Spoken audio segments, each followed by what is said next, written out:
There's some drama in the welterweight division, boys. So Ian Gary got interviewed by Full Send MMA. You know, he's doing his press run. They're about to fight Carlos Prates. We got Ian Gary. We're going with the cuck, boys, just so you guys know. So he got interviewed by Full Send MMA, and he kind of blasts the whole welterweight division. We're going to listen to what my boy has to say right here. Then we're going to get into some responses from other people in the welterweight division. Let's go, Ian Gary. Let's see what you got to say. Joaquin Buckley barely speaks fucking English. And Sean Brady. Joaquin Buckley barely speaks fucking English. I mean, he does speak regular. He speaks English, Ian Gary. And Sean Brady looks like he's out of Lord of the Rings. So no one gives a So far, he's 0-2. We're 0-2. Sean Brady speaks good English. Sean Brady kind of does not look like he's from Lord of the Rings. If we're being honest, if we're being for real, I'm gonna stop pausing it. But so far, Ian Gary, bro, we're 0-2. We're 0-2 in the beginning of it. Hopefully, we can make some more progress moving forward in this interview. Joaquin Buckley barely speaks fucking English. And Sean Brady looks like he's out of Lord of the Rings. So no one gives a fuck about these guys. Neil Magny's soul. Here, look. There's his soul. You watched that fight, right? I did. Yeah, Neil Magny's never He holds eye contact for like an uncomfortable amount of time, honestly, Ian Gary. been the same since I took his soul. It's right there. He's in the bottom of my hand. I've got the whole of Ireland behind me. I've got Brazil. I've got fucking America in love with me and divided and hate with me because of other things. But Because you're a cuck. Because you let another man sleep with your wife. If you guys don't know, Ian Gary's wife, his wife, before she married Ian Gary, before they even met, she dropped a book on Amazon called How to Be a Wag. And that book details how to attach yourself to a young athlete who's on the rise, on the come up, so you can take all of their money. And she's dating Ian Gary.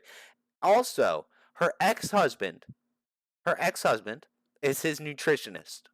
They all live in the same house. A little odd if you ask me. Just a little bit. Hey, couldn't be me. Could not be me. at the end of the day, I fight. I'm a fighter who fights the best in the world.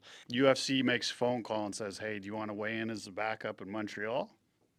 I mean, depending how this fight goes, I honestly do not see Ian Gary getting a finish early. I don't see Prates getting a finish early either, but I see this kind of being a rangy war between Prates and Ian Gary. I don't think Ian Gary is going to be able to be the backup fighter, and he's honestly not going to be the backup fighter because it's Carlos Prates, bro. He's not. What is he, ranked 13, 12? Ian Gary going to be there? My flight's already booked. Can we confirm this? She says, I'll forward you an email. So you will 100% be in Montreal. 100%. Saturday night, Carlos Prates is going to get his ass handed to him, and I'm going straight to Montreal because that belt is inevitably being wrapped around my waist. So, calls out a little bit of people there in the welterweight division. Joaquin Buckley and Sean Brady and, Shavkat and shit like that, but they were kind of some weak insults. Now, Sean Brady claps back at my boy on Instagram saying, biggest claim to fame is losing a decision to Shavkat, crying like a baby. He didn't get a title shot off a loss. Which is true. He's upset that he didn't get the call to get the title shot after Shavkat pulled out with the injury. And now claiming he will get a title if he beats number 13, make it make sense, clown emoji. 0 top 5 wins, calls himself an elite striker but held on for dear life against MVP. Now listen. MVP is a different kind of man. He did knock out. He beat the dog shit out of Mike Perry. If you don't know, Mike Perry's BKFC guy, fights bare knuckle. They fought bare knuckle. MVP won. MVP's a savage, bro. He's a different level of striker, okay? You saw what he did to Shera. Saw what he did to the Pirate. He's a different level of guy, okay?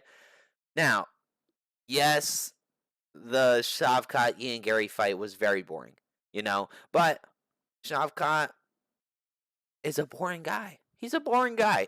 Come on, he's a boring guy. I have faith Ian Gary got this weekend. Now, do I think Ian Gary beats Sean Brady? Absolutely not. Absolutely not. If they fought, I'm picking Sean Brady, and Sean Brady's gonna shoot. He's gonna rob him. He's gonna shoot takedowns. He's gonna whoop his ass. I'm gonna go Sean Brady for sure. I don't think Sean Brady looks like he's out of the Lord of the Rings, and Joaquin Buckley does speak a little bit of English, but he does have kind of like the drill sergeant, cadence and shit like that. Now, Ian, when we're going heel and we're talking shit about people, why don't we call Shavkat a bitch for calling out? Okay, we need to call Shavkat a bitch for calling out. And why don't we call out Sean Brady? I mean, I understand you're talking shit about him. Be like, yo, after I run through protests, give me Sean Brady. Sean Brady just be a former champion. Sean Brady's right there in line. If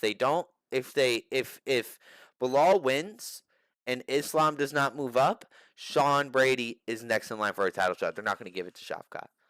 Who the fuck's going to buy a Shavkat pay-per-view? Bro does not speak English. And Bilal is a boring guy. A lot of people don't like Bilal, you know?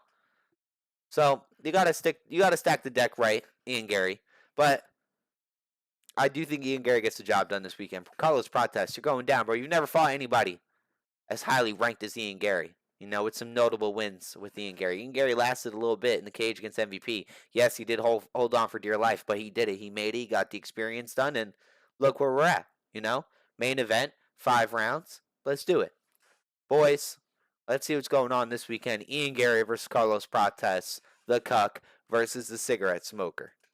Peace out, boys.